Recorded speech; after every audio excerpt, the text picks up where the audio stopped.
I'm here with John of Black Pearl Reptiles. I'm John Michaels from Black Pearl Reptiles. We work with indigos and cribos primarily. The genus is the Drymarchon genus. On the indigo side, we've got Eastern indigos. They're the Texas indigos. We have Mexican indigos. And then on the cribo side, we've got Blacktail Cribos, Unicolor Cribos, and Yellowtail Cribos. Axanthic blacktails. We also have an Axanthic Yellowtail Cribo that nobody really knows about, so this is fresh for YouTube. Yeah. And we also hatched an Axanthic Mexican indigo, which I have not shown anybody yet either. So some cool things to see today. So this is Pepper. This is one of our Eastern indigo snakes. They're sort of the iconic colubrid of the reptile world, and they have a reputation for being intelligent, for being very docile, and as you can see, that's the case here. We hatched Pepper many years ago and raised him up to be a breeder, and now he sires clutches of eggs for us. Eastern indigo snakes are native to the southeast United States, and due to habitat loss and a number of other factors, they are endangered in the wild. They're listed as threatened on the Endangered Species Act. How do you see that intelligence kind of like manifest? They're very inquisitive. They generally have pretty good eyesight. They're very curious. They like to know what's going on around them. And one of the ways that I kind of think of a snake as being intelligent is that they figure out things pretty quickly. So Pepper, he will bite you for sure if you put in your hand in his cage unannounced, but they figure out that you're not food very quickly.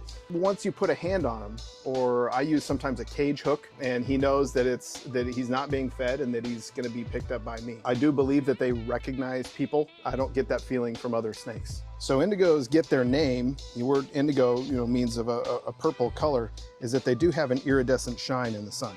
So you can get that sort of purple iridescence coming through, and it makes them just beautiful, beautiful snakes. And the largest snake in North America. Correct. They can get 8 feet long. That's pretty uncommon for them to actually reach 8 feet, but 7.5 is about right for an adult male. A lot of the boids and things, the females will generally get larger, right? Hognose snakes and so forth, but with indigos, the males get a little bit larger. All right, here, I'll give Pepper back to you.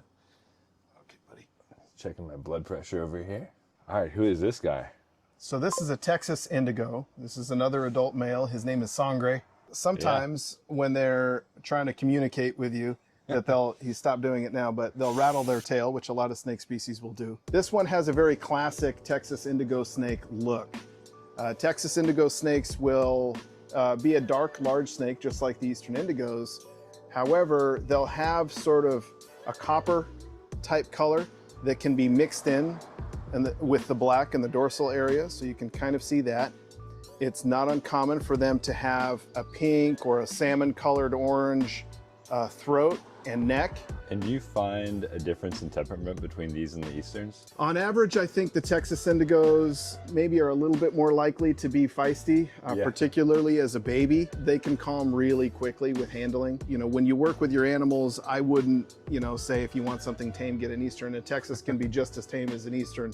I feel like Texas indigos don't get as much love as the Easterns, because the Easterns are, it's the largest, they're so smart, but these, I've never actually seen an adult Texas, but he's gorgeous. The other thing about it is when you're talking about if you're an aspiring breeder of one of these types of snakes is that Eastern indigos, because they're federally protected, you need to have a federal interstate commerce permit to purchase one and move it across state lines. Texas indigos, there are no such restrictions. Some people they have their mindset on Eastern because they've heard all these things. Correct. But Texas indigos, looking at this adult, amazing, gorgeous snake, slightly different coloration, but why not? It's so much easier, especially in some states where there might not be Eastern indigo breeders and you're gonna have to deal with that interstate commerce issues. So that's right. And there are some states as well where you're not allowed to keep Eastern indigo snakes at all. Yeah. So get one of these. John just let me know that the snake he's getting out is also not one that has been handled much, but I think that goes to show how smart these animals are and what a good disposition they have, that they can be not handled much, but still come out and be generally pretty friendly. Right. Yeah. So this is Wilma. Wilma is one of our, what I call a black phase Mexican indigo. Obviously, with the name, these are native to Mexico. They range all over Mexico. They're on average probably a little bit larger than some of the other indigo snakes. Are they as heavy bodied, or are they a little bit, because she looks a little bit thinner? Pretty much the same body type. Okay. This is a girl. She's an older snake that's produced for me for many years. One of the things that you can notice and see in the face is that they generally have a white chin and a white throat. Care for these similar to the Absolutely Texas the same. and the Eastern. Oh, amazing. Absolutely the same. Which is cool because you could, you know, like we were talking about earlier, if you have multiple or you want different species within Drymarchon, Right. you can keep your room the similar temperature, the care is similar. Right. You don't have to worry about, you know, having one snake that needs crazy high humidity and one that needs, you know, an arid environment. I keep all my snakes the same way. Yeah, that's great. And these will get closer in size to the Easterns than the Texas. Texans are just as big as Easterns as well. Oh, they are, Yeah, okay. yeah. There are some Veracruz rubidus that I've seen that are really, really big. Oh, like 9 feet plus? 9 feet is pretty Yeah, exceptional. I mean, okay. that's like saying that, you know, adults are the size of Shaquille O'Neal, adult humans. Of course, yeah. But, I'm still growing, so I'm gonna get Yeah, there. you might be there. Yeah, they're really all the same size. There are some very large black phase Mexican indigos for sure, and some people will say that they are the largest, but you know, on average, Yep. they're pretty well all the same. I feel like the Eastern just got that reputation early on that they were so much bigger than everything, Right. and And it's not stopped. really true. There are some monstrous Mexican indigos and Texas indigos as well. These Mexican indigos are a very good alternative to an Eastern indigo if you don't want to deal with permits or the high price tag or whatever else. That they can be a very dark black snake. They're iridescent in the sun the same way. Temperament's the same, you know, care is the same. So this is something that people should be aware of and consider if you're not able to get your hands on an Eastern indigo. And there's 2 phases, so you can kind of choose whether you like the white or the red phase. That's right. Can we see a red phase? Let's do it. This is a red phase Mexican indigo, or a guerrero as people will call them. So as you can see, there's a lot of red on the throat and on the belly. It's very different than the black phase ones. This one is already getting defensive. You can see we're getting some real defensive behavior. It's atypical, I'll tell you, but this one has been cranky ever since she came out of the egg. Really? Oh yeah. I mean, I was trying to take photos of her right when she hatched, and she was doing this ever since. Earlier we mentioned that pretty much all Drymarchon are the same size, and for the most part that's true. But these localities of the Mexican indigos, the red phase ones from Guerrero and Michoacan and other places like that, they are actually smaller.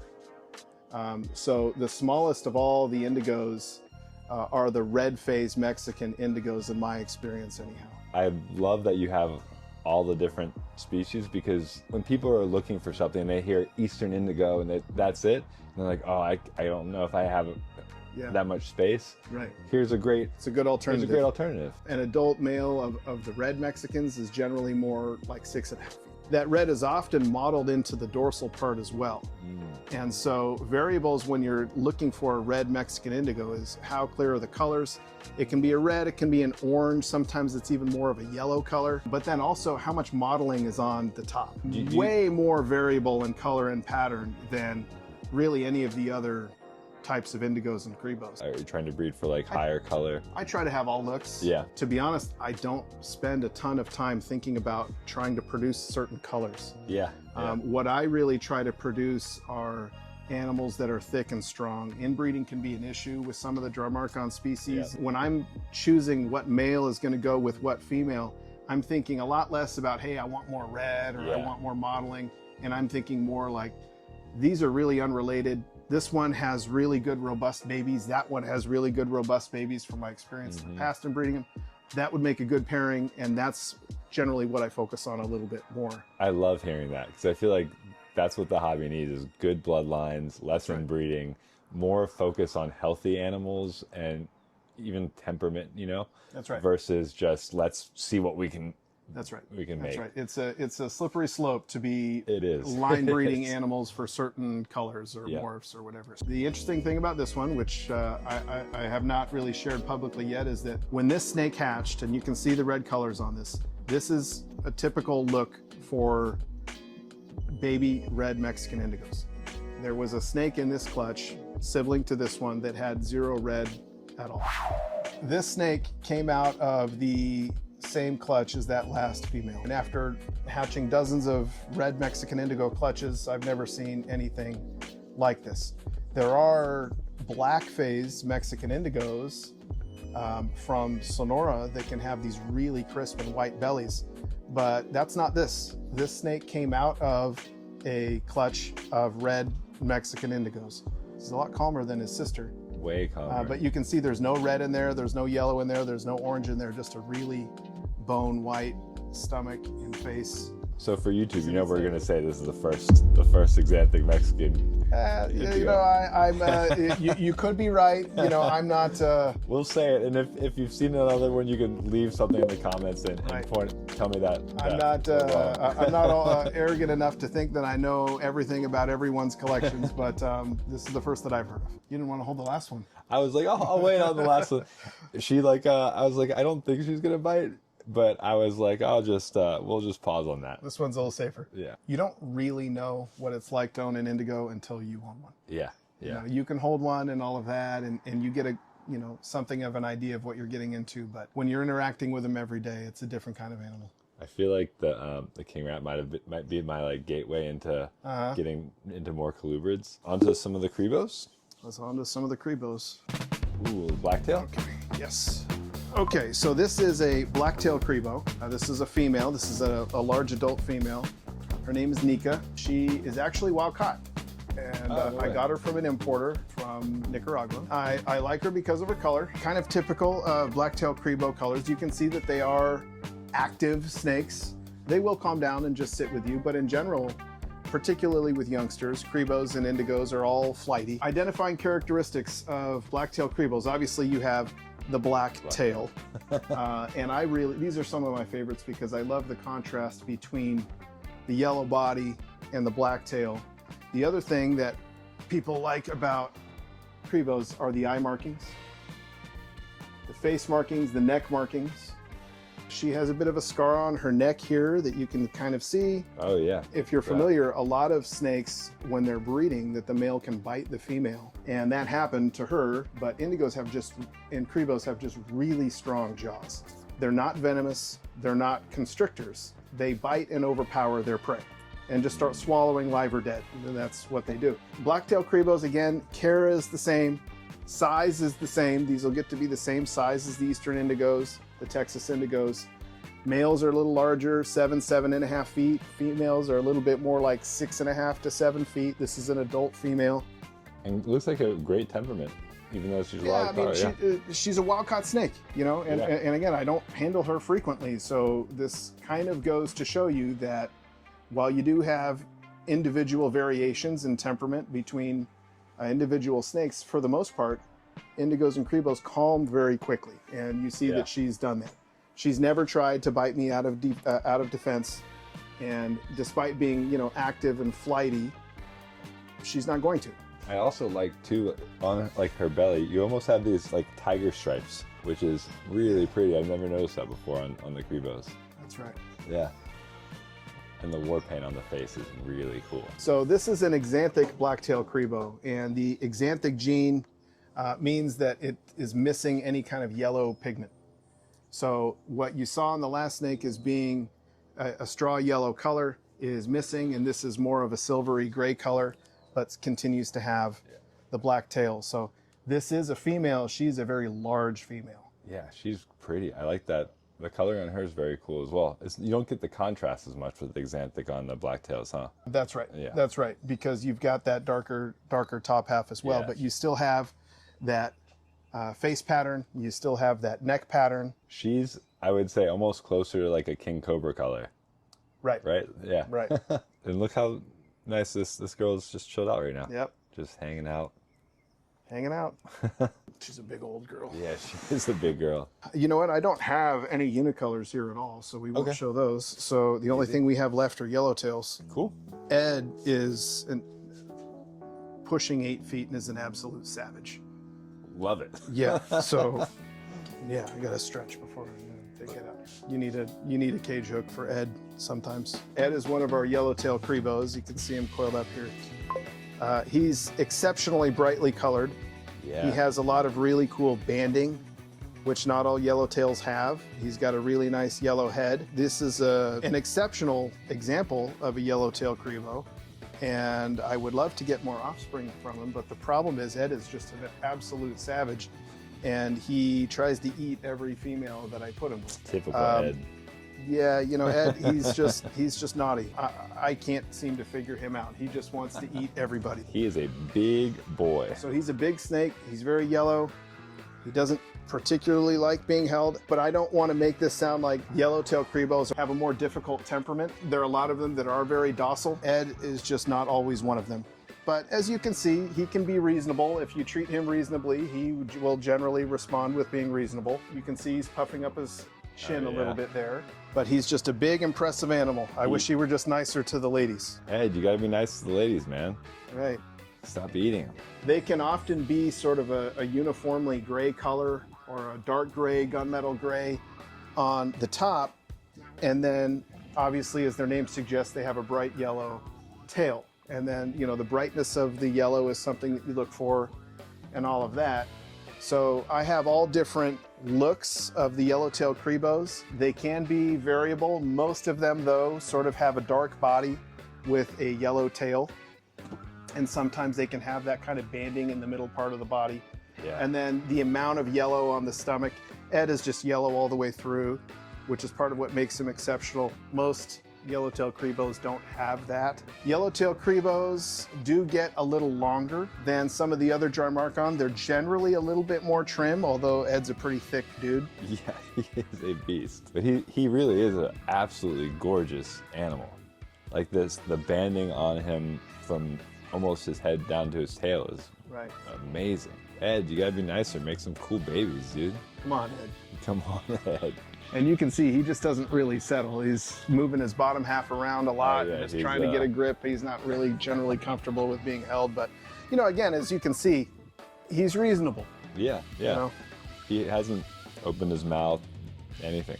I don't really have any indigos that are completely unmanageable. You know, the ones that don't necessarily prefer being held, you can still work with them pretty easily.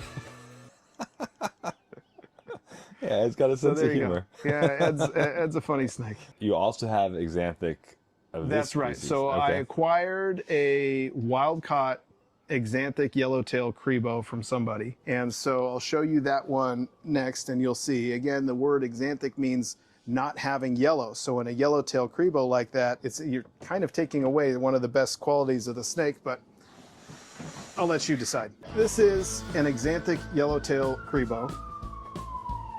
And as you can see, in contrast with Ed that had a ton of yellow, she doesn't have any.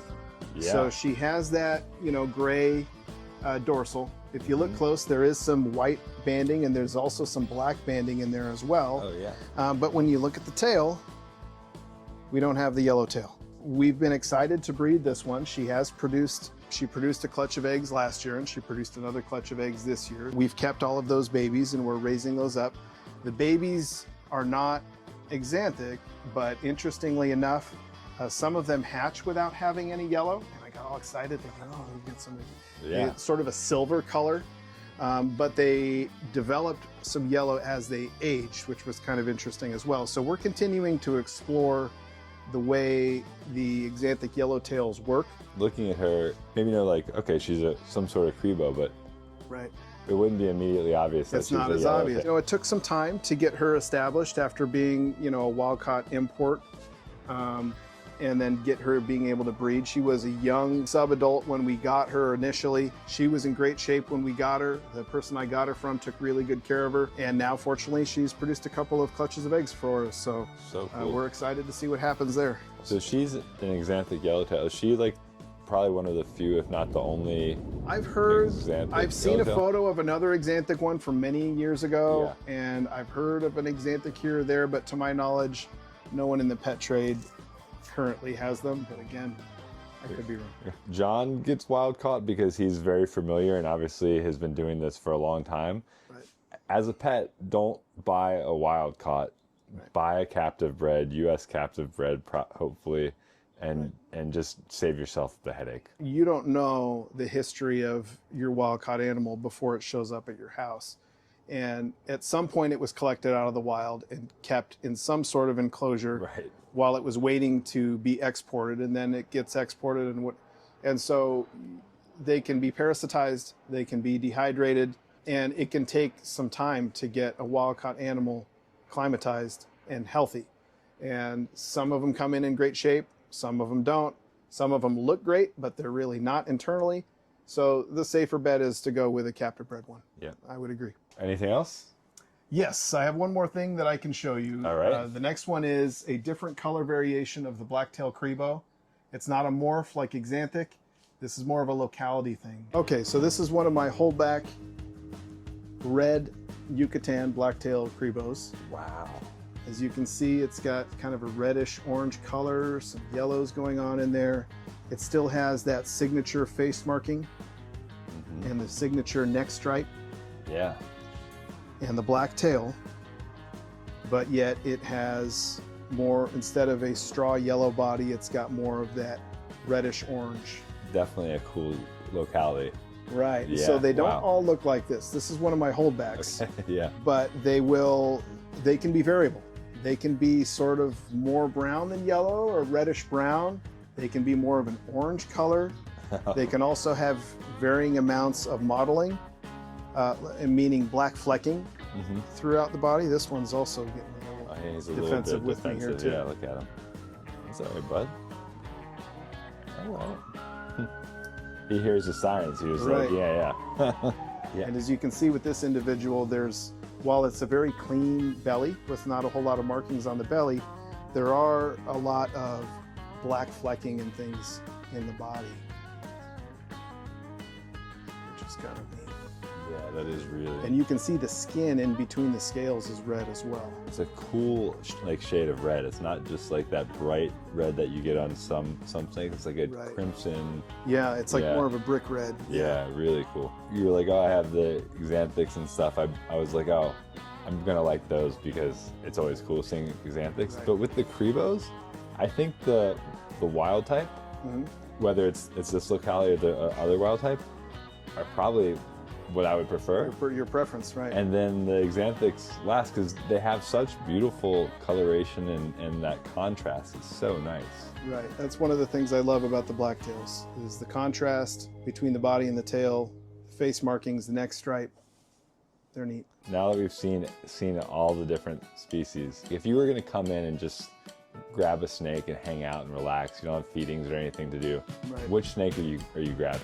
If I would just want to sit and chill and hang out with a snake, it's probably going to be an Eastern. Yeah, okay. Breeding projects that I'm like more excited about, that has to do a little bit more with recency bias, but I've been really excited with these red blacktails. Yeah, they are very cool. Officially it, right? That's officially it. Okay. Well, dude, thank you so much for having me. Where can people find you if they want to learn more about what you're doing? Our website is blackpearlreptiles.com. You can also find us on Instagram or Facebook under the same name, Black Pearl Reptiles. Dude, thanks again. And yeah, look forward to seeing more, hanging out more. Sounds good. How cool was that? And you know what? I'm very proud of myself because I didn't leave with any snakes. We're going home snake-free, even though I would love to end up with an Indigo or a Cribo at some point in the future. But that's gonna have to wait. We got some improvements coming for the reptile room, and I have my hands full right now with our king rat and now the northern white-lipped python, who is way more bitey than any of those Cribos. So that's it. Thanks for watching. Make sure you hit the like and subscribe down below. I'll put all of John's info below and catch you on the next video. Peace.